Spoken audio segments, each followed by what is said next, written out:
नमस्कार. सरकारी कर्मचारी या यूट्यूब चॅनलमध्ये आपलं खूप खूप स्वागत आहे. राज्य कर्मचाऱ्यांना वाढीव भत्तासह 6वा वेतन आयोगापासून थकबाकी रक्कम मिळणार. चला तर याबाबतची सविस्तर माहिती पुढीलप्रमाणे पाहूया. तत्पूर्वी चॅनलला सबस्क्राईब केलं नसेल तर चॅनलला सबस्क्राईब करायला विसरू नका.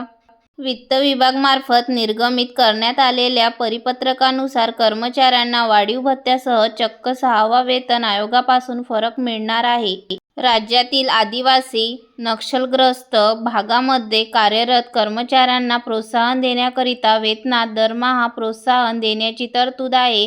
सदर तरतूद ही 5वा वेतन आयोगापासून करण्यात आलेली आहे, परंतु या संदर्भात वेतन आयोगानुसार सुधारित शासन परिपत्रक निर्गमित करण्यात आलेले नाहीत. यामुळे 5वा वेतन आयोगामध्ये करण्यात आलेली प्रोत्साहन भत्त्याची तरतूद लागू करण्याचे निर्देश वित्त विभागामार्फत देण्यात आले आहेत. यानुसार आदिवासी नक्षलग्रस्त भागामध्ये वास्तव करणाऱ्या कर्मचाऱ्यांना 6वा 7वा वेतन आयोगापासून फरकासह मूळ वेतनाच्या 15% किमान ₹200 व कमाल 1500 या मर्यादेत प्रोत्साहन भत्ता अदा करण्याचे निर्देश देण्यात आले आहेत. यामुळे आता 6वा वेतन आयोगापासून म्हणजे सन 2006 पासून प्रोत्साहन भत्ता फरक कर्मचाऱ्यांना अदा केले जाणार आहेत व वित्तमान वेतनात कमाल 1500 या मर्यादेत प्रोत्साहन भत्ता वाढविण्याचे निर्देश देण्यात आले आहेत.